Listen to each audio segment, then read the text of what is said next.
अस्सलामुअलैकुम स्टूडेंट। नज़रिया मुख्ततिम पैदावारी जो है ये आज का टॉपिक है और ये मोस्ट इम्पॉर्टेंट टॉपिक है। आपके एनुअल एग्ज़ाम्स में जो है रिकॉर्डर को नज़रिया लगान या नज़रिया मुख्ततिम पैदावारी में से इन दोनों में से एक सवाल जो है वो लाजमी आता है। ठीक है, स्टार्ट करते हैं। इस नज़रिए को मेहनत की तलब का न्यू क्लासिकल नज़रिया भी कहा जाता है या इसको मुख्ततिम पैदावारी का जो नज़रिया है वो भी कहा जाता है। अब आपने ज़हन में रखना है कि हर फ़र्म का बुनियादी मकसद जो है वो ज़्यादा से ज़्यादा मुनाफ़ा कमाना ही होता है। ठीक है, तो हम यहाँ पे लेबर मार्केट की बात करेंगे, मेहनत की मंडी की।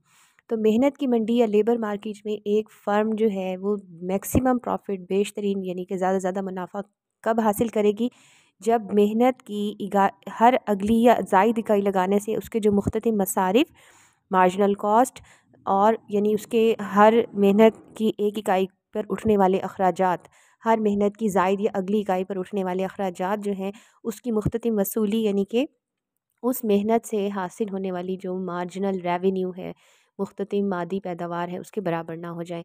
इसको सिंबॉलिकली हम अगर ज़ाहिर करें तो हम कहेंगे जहाँ पे मेहनत के मुख्तलिफ मसारिफ़, मेहनत की मुख्तलिफ वसूली पैदावार के बराबर ना हो जाए, यानी मार्जिनल कॉस्ट और मार्जिनल रेवेन्यू उस लेबर की आपस में बराबर ना हो जाए, तो तब तक जो है ना, जब ये आपस में बराबर होते हैं तो वो फर्म वहाँ पर मैक्सिमम प्रॉफिट या बेशतरीन मुनाफा हासिल कर रही होती है। इसको आपने सिंबॉलिकली इस तरह से लिख लेना है कि मार्जिनल कॉस्ट ऑफ लेबर जो है वो बराबर है marginal revenue productivity from labour. ठीक है, आप गौर से देखें कि यहाँ पर उन्होंने marginal cost of labour is equal to marginal revenue productivity और लेबर छोटा सा लिखते हैं, marginal cost of labour labour जहाँ पे marginal revenue productivity of labour के बराबर हो जाए तो यहाँ पे एक फर्म मैक्सिमम प्रॉफिट कमा रही होती है। और अगर इस पॉइंट पर भी इजाफी मेहनत की इकाई लगाएं, यानी कि मेहनत की इकाइयाँ एक के बाद दीगरें लगाते चले जाएं, तो क्या होगा कि शुरू में मुख्तलिफ मसारिफ़ की निस्बत जो मुख्तलिफ वसूली है उसमें ज़्यादा इजाफा होगा, यानी कॉस्ट कम होगी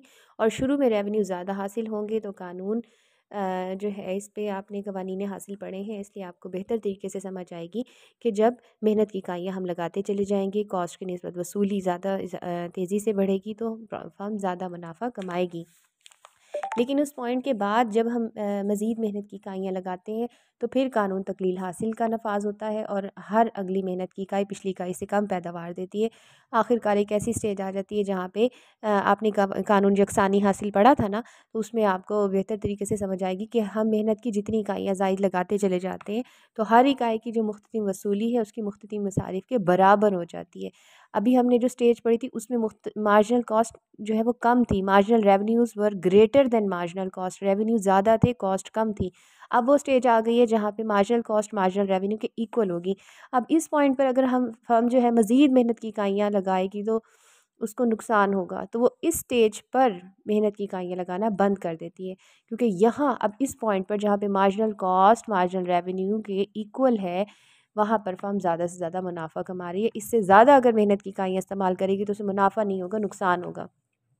अब मैं आपको इस मार्जिनल कॉस्ट के, ये जो हमने यहाँ पे मार्जिनल कॉस्ट ऑफ लेबर और marginal revenue product of labour पढ़ा है, मेहनत की मुख्तलिफ वसूली और मेहनत के मुख्तलिफ मसारिफ़, इन दोनों के कर्व्स आपको वन बाय वन बताऊंगी कि क्या है।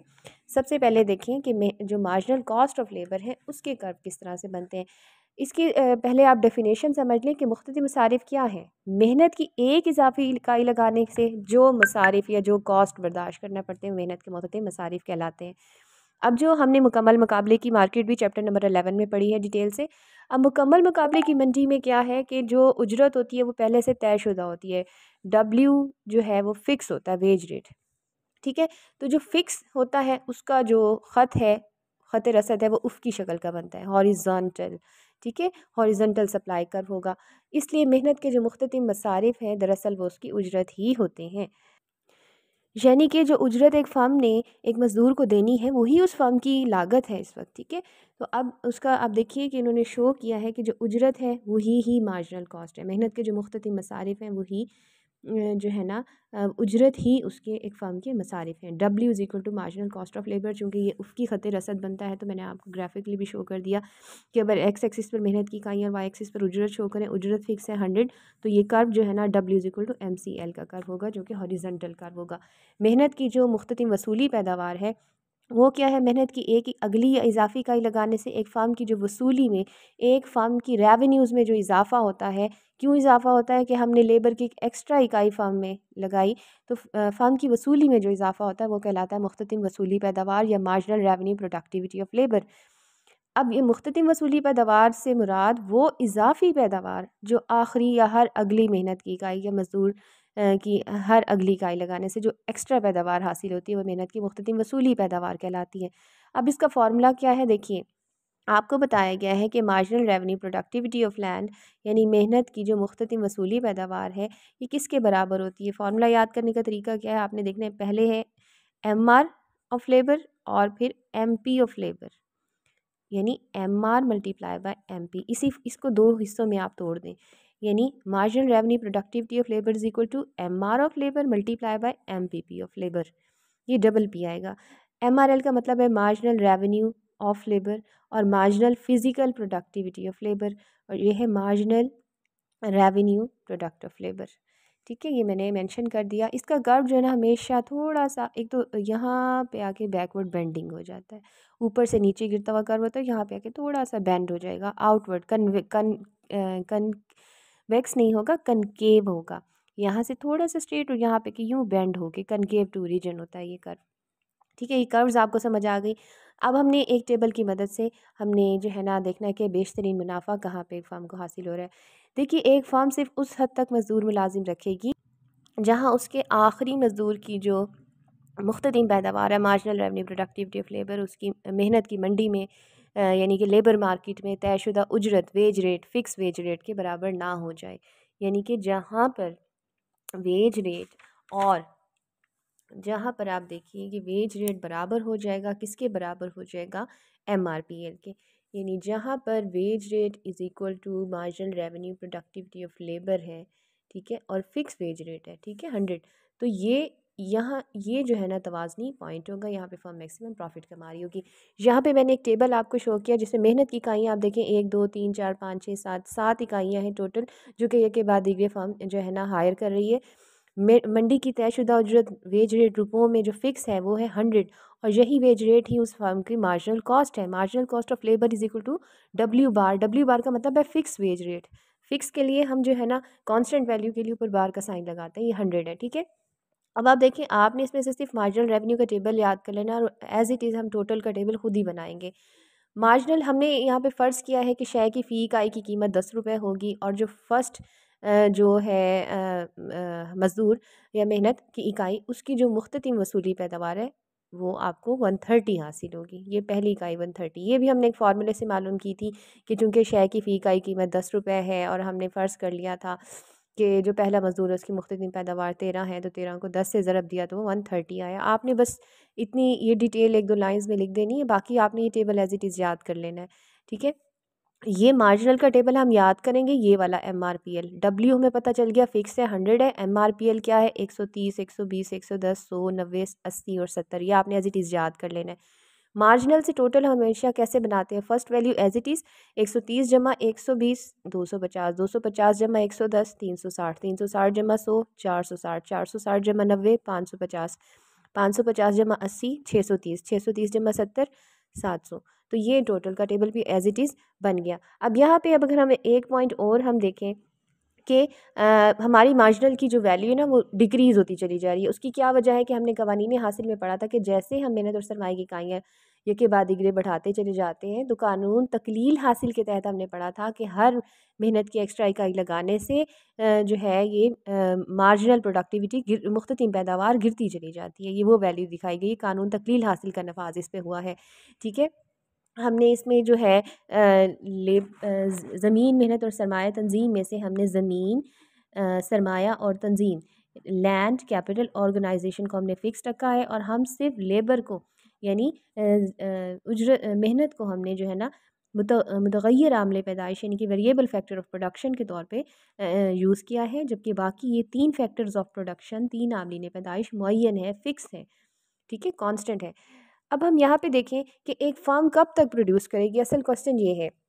शुरू में तो फ़र्म को मुनाफा हासिल हो रहा है, देखिए कॉस्ट सिर्फ 100 है और 130 उसको उसको रेवेन्यू हासिल हो रहा है, तो 130 में से 100 को माइनस करें 30 का मुनाफा। यहाँ पे भी देखें 120 में से हमने देखा था मुनाफा मालूम करने के लिए जो उसकी कॉस्ट है उसको माइनस कर देते हैं उसके रेवेन्यूज़ में से।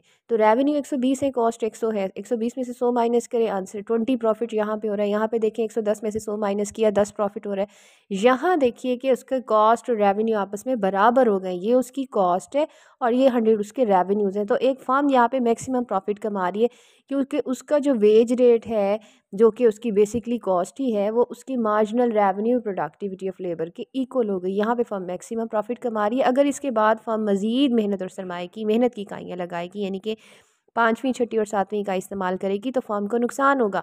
देखिए रेवेन्यूज़ उसके कम हो गए, कॉस्ट उसकी हुई है 100, यहाँ पे 10 का नुकसान हो रहा है, यहाँ पे देखिए 20 का नुकसान हो रहा है, यहाँ पे 30 का नुकसान हो रहा है। तो फर्म चौथी इकाई के बाद मेहनत की मज़ीद इकाइयाँ इस्तेमाल नहीं करेगी। तो ये कानून इस तरह से एक फर्म की हेल्प करता है। अब इसी चीज़ को हमने देखें फार्मूला में, देखिए कि एक फर्म वहाँ पे मैक्सिमम प्रॉफिट कमा रही है जहाँ पे W is equal to MRPL। इसी को हमने डायग्राम से शो करना है। डायग्राम में देखिए ये डायग्राम आपको यहाँ भी मैंने शो कर दी है कि यहाँ पे एक्स एक्सिस पे मेहनत की इकाइयाँ और वाई एक्सिस पे उजरत और मुख्तलिफ वसूली पैदावार है। ये अगर हम बोर्ड पे चले तो देखिए इस बोर्ड पे आपको शो हो रही हैं वैल्यूज़। मैंने एक्स एक्सिस पे मेहनत की इकाइयाँ शो की हैं 1 से लेकर 7 तक और यहाँ पे आप देखिए वाई एक्सिस पे मैंने डब्ल्यू प्राइम यानी कि फ़िक्स वेज रेट और marginal revenue productivity of land show की है। हमारा जो वेज रेट है वो फ़िक्स है 100। ये जो वेज रेट है यही मार्जिनल कॉस्ट ऑफ लेबर का ख़त है, ये जो मैंने आपको शो कर दिया, ठीक है। अब यहाँ पे देखिए कि हमारे पास जो मैक्सिमम वैल्यूज़ है marginal revenue productivity of land की वो हमने हर वैल्यू जो है 25-25 के डिफरेंस के साथ हमने कर्व बना लिया, 25, 50, 75 सो ऑनवर्ड्स, ठीक है। हमने यहाँ पे सबसे पहले मैंने ब्लू लाइन से आपको शो की है वेज रेट जो कि आपकी मार्जिनल कॉस्ट ऑफ लेबर के इक्वल है।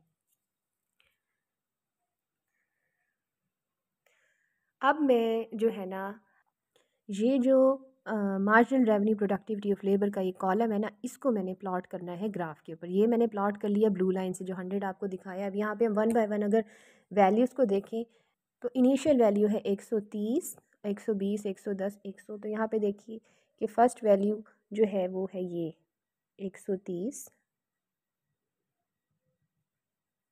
ये हमें पॉइंट हासिल हुआ 130 का। ये मैंने ना उन वैल्यूज़ को प्लॉट कर लिया है।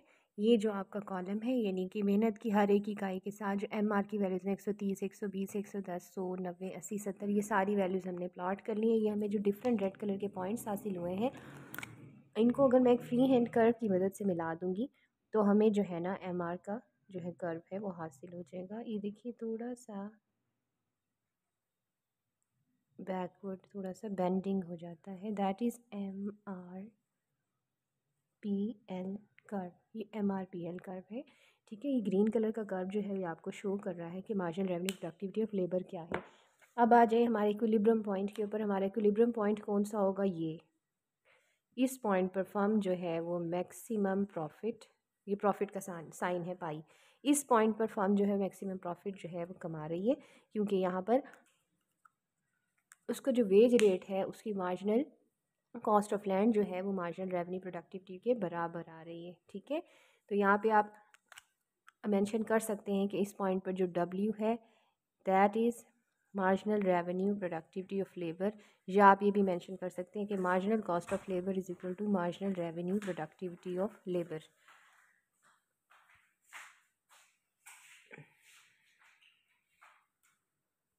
थ्योरी के कुछ मफरूज़ात हैं जो कि आपने लाजमी मेंशन करने हैं। वो क्या है कि मेहनत की मंडी में मुकम्मल मुकाबला पाया जाता है। मेहनत की तमाम इकाइयाँ यानी कि तमाम लेबर यूनिट्स जो है पैदावार के लिहाज से एक जैसे हैं, उनकी आउटपुट भी सेम होती है। मेहनत में नकल पजीरी की सिर्फ यानी कि ये एक जगह से दूसरी जगह मूव कर सकते हैं। जो शरह उजरत पर जो वेज रेट जो फ़िक्स है उस पर मेहनत की रसद जो है वो लचकदार है। उसके अलावा यानी कि इलास्टिक सप्लाई कर्व है। उसके अलावा जब ज़मीन और सरमाए की मेहनत की इकाइयों पर जब हम मेहनत की इकाइयाँ एक के बाद दीगरे बढ़ाते हैं तो कानून तकलील हासिल का नफाज होता है। और इस नज़रिए पे कुछ तनकीद की गई कि जो ज़रूरी नहीं है कि मेहनत की तमाम इकाइयाँ एक जैसी हों क्योंकि मज़दूर ज़हनी और जिस्मानी लिहाज से एक दूसरे से मुख्तलिफ हो सकते हैं, उनकी पैदावारी इस्तेदाद में भी इसलिए फ़र्क आ सकता है। उसके अलावा जो मेहनत की नकल पजीरी है उसमें कई समाजी मुआशी और इंतज़ामी रुकावटें हाइल होती हैं। मेहनत की तलब को तो इम्पॉर्टेंस दी गई है, मेहनत की रसद को यानी सप्लाई ऑफ लेबर को इम्पॉर्टेंस कम दी गई है। मुकम्मल मुकाबला प्रैक्टिकल लाइफ में नहीं है। उसके अलावा मुख्तलिफ़ वसूली पैदावार मालूम करना उन्होंने कहा बहुत मुश्किल है, क्योंकि सिर्फ ज़मीन की मदद लेबर की मदद से कोई चीज़ प्रोड्यूस नहीं होती, बल्कि चारों फैक्टर्स ऑफ प्रोडक्शन ज़मीन, मेहनत, सरमाया और तंजीम मिलकर कोई चीज़ प्रोड्यूस करते हैं। उसके अलावा उन्होंने स्टार्ट में ही कह दिया कि कानून तकलील हासिल का नफाज होगा। हालांकि कोई भी जो प्रोडक्शन प्रोसेस है वो सबसे पहले कानून तकसीर हासिल के ताबे होता है, उसके बाद उस पर कानून यकसानी हासिल आता है, फिर कानून तकलील हासिल। तो ये एक तनकीदी जायज़ा है। अगर आपसे क्वेश्चन इस तरह से पूछें कि नज़रिया मुख्तलिफ़ पैदावारी का तनकीदी जायज़ा लीजिए, तब आपने जो है इस तनकीदी जायज़े को लिखना है, अदरवाइज़ आपने तनकीदी जायज़े को इम्पोर्टेंस नहीं देनी। होपफुली आपका लेक्चर आपको आज समझ आ गया होगा। एनी क्वेश्चंस हो तो आप लाज़मी बताइएगा।